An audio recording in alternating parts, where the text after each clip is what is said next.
Olá pessoal, o livro de Apocalipse é o ponto alto da Bíblia. É o livro preferido por todos aqueles que levam a Bíblia a sério. Porém, tem muitas pessoas que têm medo de ler o livro de Apocalipse.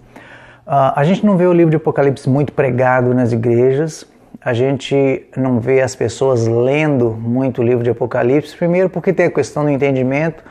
O livro do Apocalipse é um mistério ainda para muitas pessoas. Segundo, porque as pessoas têm medo de Apocalipse.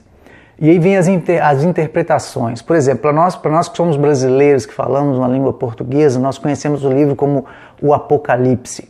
E Apocalipse fala para a gente de destruição, Apocalipse fala para a gente de muita coisa, de fim do mundo mesmo, de coisas terríveis, catástrofes e todas essas coisas. Mas, por exemplo, para o americano não conhece o livro de Apocalipse como Apocalipse, conhece o livro de Apocalipse como revelação. É o que Apocalipse significa em inglês, Revelation. Então, o americano vê o Apocalipse como a revelação de Jesus Cristo. Jesus Cristo se revelando ao homem em sua glória, em seu poder, em seu reino futuro. Então, isso tudo gera uma confusão e as pessoas têm um certo medo, têm um certo receio do Apocalipse, porque as pessoas têm medo do fim do mundo, as pessoas têm medo de morrer, as pessoas têm medo do inferno. E a linguagem do Apocalipse é uma linguagem muitas vezes bem forte. Só que não adianta a gente fugir dessas coisas. Não adianta a gente fugir ou esconder a cabeça na areia como um avestruz ou tapar os nossos ouvidos para isso, porque todas essas coisas estão muito mais próximas do que a gente pensa. O livro de Apocalipse mostra que João, na ilha de Patmos, João teve essa visão dos céus dada por Jesus Cristo. E é isso que o livro de Apocalipse fala.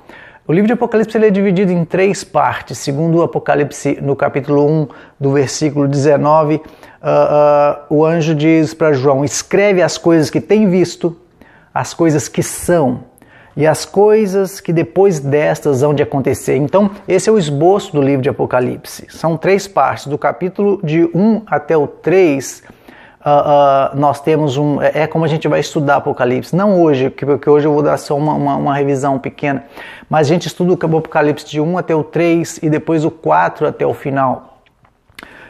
As partes mais relevantes do livro para nós hoje, que somos a Igreja de Jesus Cristo, são os capítulos 2 e 3. Essa é a parte mais relevante do livro para nós. Tudo que começou em Gênesis tem o seu fim e conclusão no livro de Apocalipse, ok? Existem aspectos em todo o livro que antecipa aquilo que necessitava estar lá para que o livro de Apocalipse faça algum sentido para nós. Então tudo isso é antecipado durante a Bíblia, em todos os livros da Bíblia, quando você lê. E o objetivo é esse, quando você estuda Apocalipse e entende, porque Apocalipse é um livro para aquelas pessoas que realmente levam a palavra de Deus a sério. Então quando você vê tudo isso, você tem que conseguir enxergar a Bíblia como um todo, ok? Por exemplo, no Antigo Testamento, Jesus Cristo aparece nas profecias, né? A mensagem seria: contemplem, Ele vem. Ok? Nos evangelhos, Jesus Cristo aparece na história e a mensagem seria: contemplem, Ele morre. Em Atos, Jesus aparece na igreja e a mensagem seria: contemplem, Ele vive. Nas epístolas, Ele aparece nas experiências e a mensagem seria: contemplem, Ele salva. Ok? E em Apocalipse, Ele vem em glória.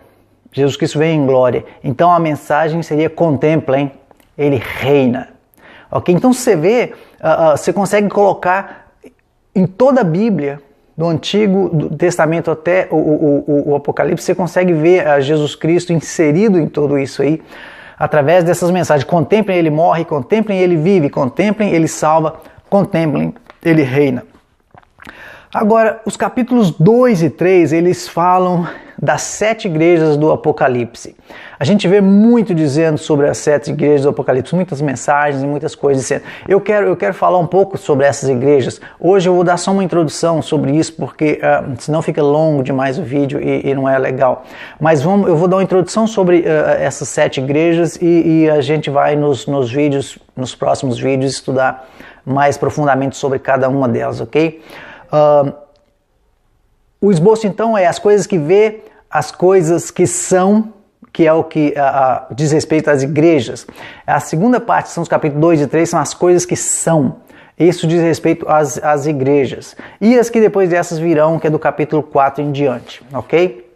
No Apocalipse, no capítulo 1, no versículo 20, diz: o mistério das 7 estrelas que viste na minha destra e dos 7 castiçais de ouro.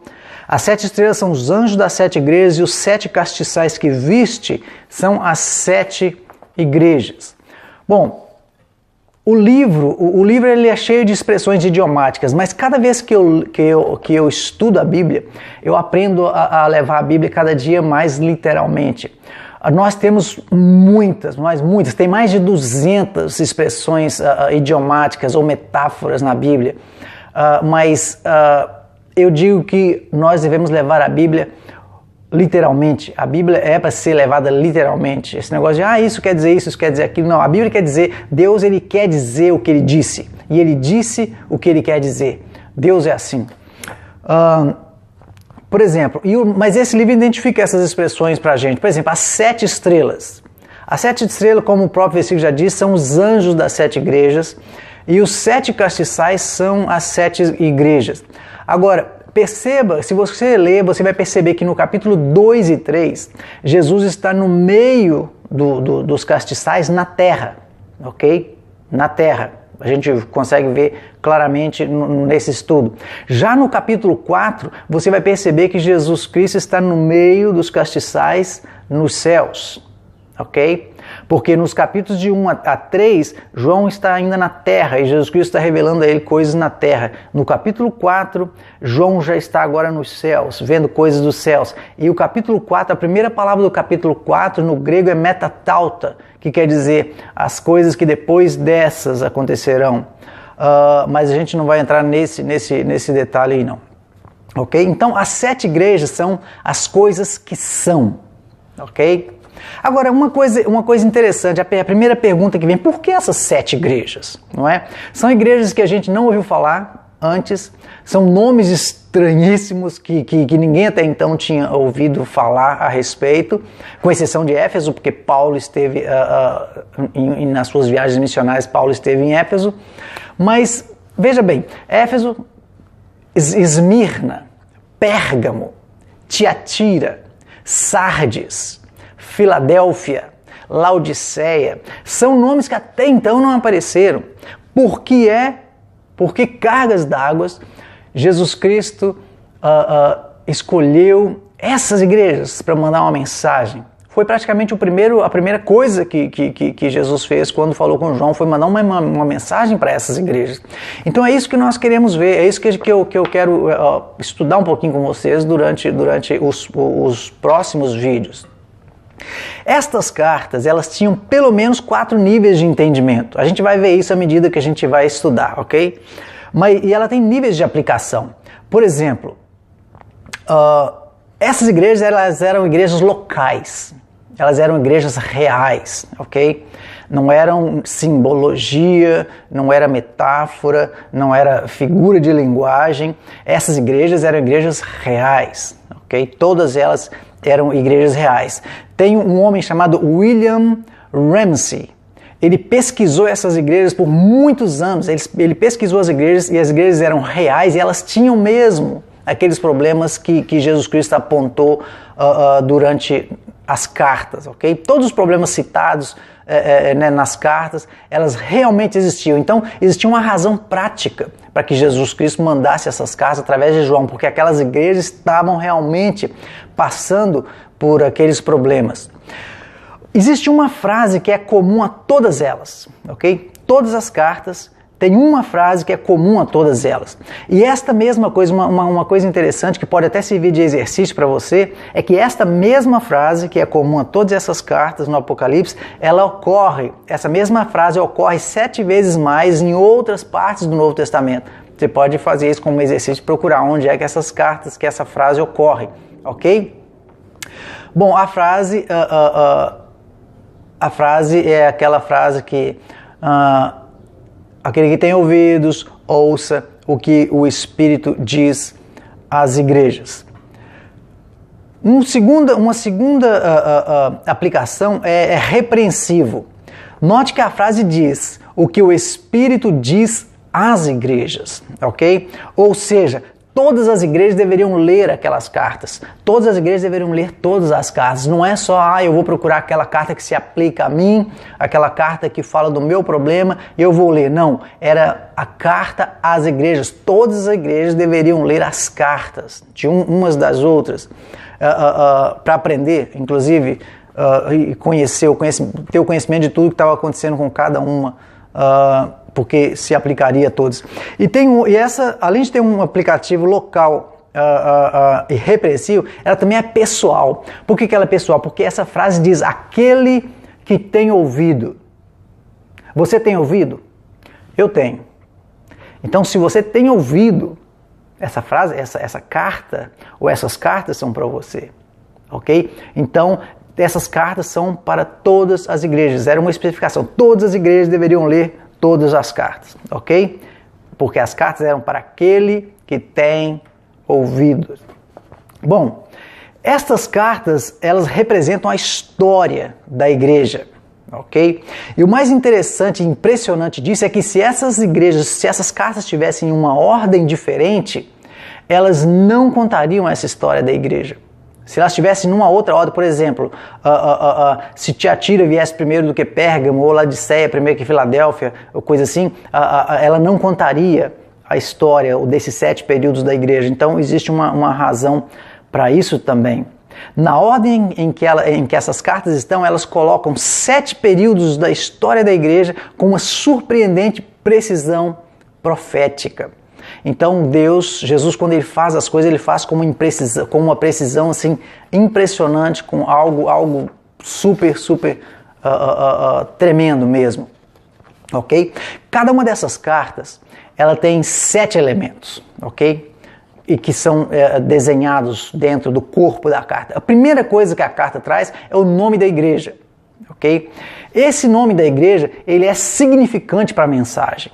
Ele é significante para a mensagem que a carta traz, porque esse título, essa mensagem, ela é específica para o que está acontecendo naquela igreja, é o nome dessa igreja. Um outro elemento que a carta traz é o título escolhido, é o título que Jesus escolhe para si mesmo na carta, ok? Ele é diferente para cada uma das cartas e ele é apropriado para aquela carta, para aquela igreja em particular, também de acordo com as coisas que estão acontecendo ali, os problemas enfrentados e etc. Ok? As cartas trazem um elogio também, quando se aplica, né? Porque nem todo mundo recebe elogio. A carta traz preocupação e a carta traz uma exortação, é como um boletim de informação. Ok?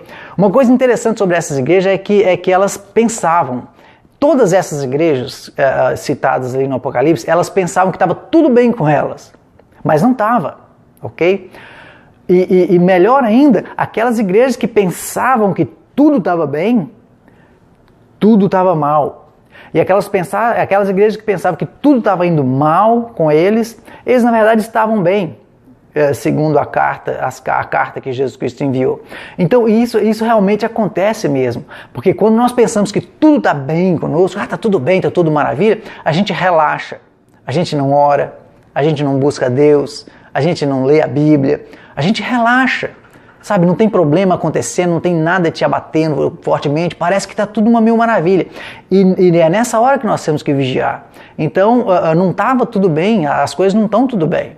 ok? E quando tem gente que está sempre tão agoniada, gente, eu estou fazendo alguma coisa errada, Deus não está feliz comigo, ou eu tenho que fazer melhor. Essas pessoas que estão assim, com esse sentimento, essa coisa que parece que as coisas não estão bem, essas pessoas elas estão vigilantes, elas estão em uma posição de vigília, elas estão em uma posição de vigiar o que fala, o que vê, as ações e atitudes, essa coisa toda. Esse tipo de pessoas buscam mais, leem a Bíblia, vão atrás de conhecimento e atrás de unção do Espírito Santo. Então, isso faz com que nós estejamos vigilantes, ok? Então, isso é bem mostrado naquelas igrejas. Quando se pensa que está tudo bem, quer dizer que não está bem. Quando a gente pensa que tem problema, que a gente não está bem, que a coisa está ruim, então está bem. A gente vê isso claramente nas cartas, ok? As igrejas do primeiro século, elas realmente estavam confusas, muito confusas. Por causa, a gente pode ver isso na carta, e por causa dessa coisa, acham que está tudo bem, não está tudo bem. Então é o seguinte, se você é um pastor e quer formar uma igreja, não se espelha nessas igrejas não. Melhor se espelhar nas igrejas de Atos, né? Por quê? Porque aquelas igrejas de Atos, elas eram igrejas que estavam sendo dirigidas, controladas e trabalhadas pelos apóstolos ali naquele momento. E essas outras igrejas que nós estamos tratando aqui, principalmente essas aqui, elas eram igrejas que se espalharam, porque naquela época o evangelho se espalhava muito rápido, né? Muito rápido. As igrejas cresciam, o evangelho ia sendo pregado e se formava começava um culto numa casa que daí a pouco já era uma igreja, e era assim que ia. Então os problemas eram muito mais fáceis, porque os apóstolos, eles não estavam ali todo o tempo para dar o suporte devido, para dar as orientações necessárias. Então a igreja estava realmente, no primeiro século, a igreja estava bem confusa. Um outro elemento que tem nas cartas também é a promessa aos que vencerem. Tem em todas as cartas. E no final, a última coisa da carta é essa frase: aqueles que têm ouvidos, ouçam o que o Espírito diz às igrejas. Algumas vezes essa frase vem dentro do corpo da carta, outras vezes essa frase vem no final da carta. E isso tem um significado também que a gente vai ver depois. Mas, então é isso. As cartas se resumem nisso. O nome da igreja, o título escolhido por Cristo para si mesmo, um elogio, uma preocupação, uma exortação, promessa aos que vencerem e aquela frase. E essas cartas têm tudo a ver com as igrejas hoje, com a nossa igreja, com a minha igreja, com a sua igreja, com a minha vida, com a sua vida. Então lembre-se, o capítulo 2 e 3 é o capítulo mais importante do livro de Apocalipse, que mais diz respeito a nós. Se você quer estudar o Apocalipse mesmo, fique fera nesses dois capítulos, entenda esses dois capítulos que você vai saber muito melhor. E a gente vai ajudar, eu vou ajudar. No próximo vídeo a gente vai começar então falando sobre a igreja de Éfeso, ok? Deus abençoe e até lá então.